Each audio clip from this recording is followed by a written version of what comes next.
Hi friends, good morning, जय Jagannath. Welcome back my channel खुशी.इभा Odia blog. मो तरफ समस्त को नमस्कार। आशा करे आपण माने समस्त भलरे थिबे, खुशी थिबे।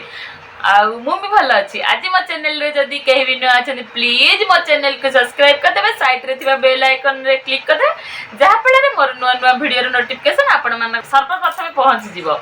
आगु बढ़िया सपोर्ट मिल पार। आपण मैंने एमती वीडियो देखले मुझे आगू जापरि आ मत सपोर्ट भी मिल पार। आज मु गोटे रेसिपी करके देखी, रेसिपी माने ब्रेकफास्ट रेसिपीटा करके देखी। ब्रेकफास्ट रे चकुली माने डोसा करची। डोसा रे जो मसलाटा दियंती ताक मु केमती पूरा मसला बेसी देबिनी, केवल पियाज एमती फुटण देकी करची आ वेजिटेबल टे पकई केमती करची, माने केमती करची आपण माने निश्चित देखिबे आ कमेंट करके गोटे कमेंट तो निश्चिंत करेंगे। वीडियो को स्किप न करके शेष पर्यंत देखिए। वीडियो को फैमिली फ्रेंड सागर शेयर करदे, लाइक करने को सब्सक्राइब करने को गोटे भी टंका लगे, केवल गोटे आंगुठी टच करदे है से लाइक और सब्सक्राइब हो। बेसी बेसी बक बक कथा हेनी। चलते आज ब्लॉग टा स्टार्ट करवा। ब्लॉग रे कौन कौन अच्छी देखा। आज तो इभा स्कूल जानी, सेकेंड सैटरडे अच्छी। सी आमर शोची उठले से तार ब्रेकफास्ट चकली पिठा भल लगे से खाए।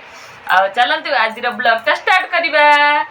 आपण मानू केमती लगुच गोटे कमेंट निश्चिंत करेंगे। चलते आज ब्लॉग टा स्टार्ट करवा। मो हजार थर ब्लॉग टा स्टार्ट करवा कहीं कथा कहूँ आपण मन सागर। चलते आज ब्लॉग टा स्टार्ट कर। पुणी कहली कौन करुच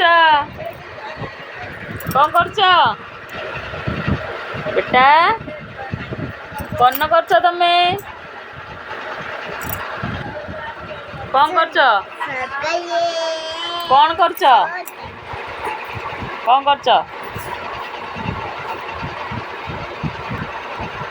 फाइव लिखुच पचारे कौन ना। फाइव टा आंगुठी बाहर कल, काउंट कल फाइव टा। फाइव की काउंट कल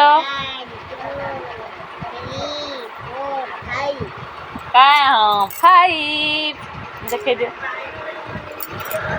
प्रथम मु डोसा रे खाइबा चटनी रेसिपीटा देखुची। चटनी मु तेल दे देइची, प्रथम सोरिष तेल आ से नड़िया खंड खंड टिके बेसी देबेनी, टिके जस्ट देबे। नड़िया खंड खंड दे देबे, से अदा टिके आ रसुण 3-4 कोला आ जीरा आ सुखिला लंका देकी ताकू भल भाव रेड रेड करके भाजी देबे। टिके भाजी हे गले बुट डाली गोटे मु नेइची, गोटे कप को टिके कम हेबो। मो जेतिकी दरकार मो हिसाब रे मु नेइची, नेइकी आपण मैंने आपण हिसाब से नहीं पारे। बुट डाली जी अधिका कम करें ताक भल भाव रेड रेड करके भाजी देबा। एमती पानी रे टिके बतुरे देबा, ठंडा पानी रे बतुरे देबा। टमाटो ता सांगे भाजिले भी हम। मु टमाटो भाजिया मन नाला से पछरे भाजिकी ग्राइंडर जार रे दे देली। टिके ताकू ग्राइंडर रे बाटी सारा पर कस्तूरी मेथी टिके दे देबे, तार फ्लेवरटा बढ़िया बास्नाटा भल आसीबो। कस्तूरी मेथी देकी भल भाव ताकू मु बाटी देली।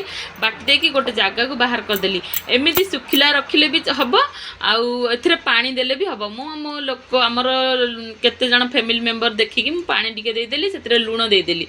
देकी भल भाव घाटी देबा। फुटण तड़का गोटे दे देबा, सेतिरे सुखिला लंका, सोरिष आ भुर्सुंगा पत्र एतिकी देबे। ता व्यतीत आउ किछि देबेनी, सेतिरे तड़का गोटे दे देली।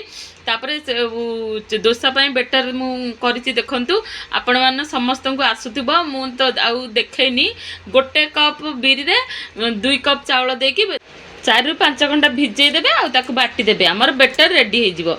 आ मु गोटे कड़ाई रे देखंतु मसला पाई नेइची, तेल दे देइची। सेथिरे बिरी डाली, बुट डाली, जीरा, सोरिष आ कोन नेइची भुर्सुंगा पत्र ताकू भल्ला भाबे ताकू भाजी फुटण दे दे। आ फुटण हे गले पियाजर मात्रा टिके अधिका नेबा, नहल टेस्ट लागिबनी। मसला किछि दउनी, सेति में पियाजर मात्रा टिके अधिका नेबा पड़ियो।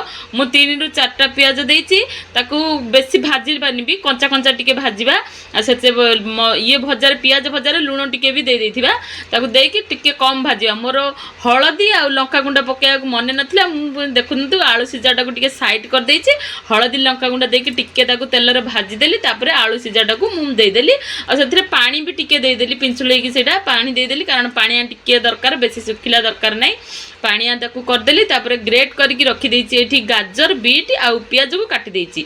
ताकू भल भाबे काटिकी रखी देइची। देखंतु मु डोसाटा केमती बुलौची पकाउची, एमती क्रिस्पी कर देबे पूरा डोसाटा को करिकी आमे सजेकिरी माने आलू को एमती रोल टाइप रे दे देबा सेथिरे आलू दे सारला परे सेथिरे आमे दबा गाजर बीट आउ पियाज सब एमती सुंदर करके आमे ताकू पूरा साइज रे दे देबा देकी ताकू एमती रोल करला टाइप रे कर देबा जेमती डोसा दिया होची सेमती करबे एते टेस्ट लागिबो कोहनी आ चटनी संगरे ताकू आपण माने देबे खाइया पई की आ मटर तरकारी कले भी चलो मु घुगुनी करिनी सेति पई चटनी रे ही दे देली इभा पई रेडी कर देली इभार पापा पई भी रेडी कर दोची गोटे आ बाबा बो पई भी रेडी कर देबे हाँ रेसिपीटा केमती लगिला निश्चित गोटे कमेंट करी कहे रखुची बाय बाय पुणी देखा नेक्स्ट वीडियो रे जय जय।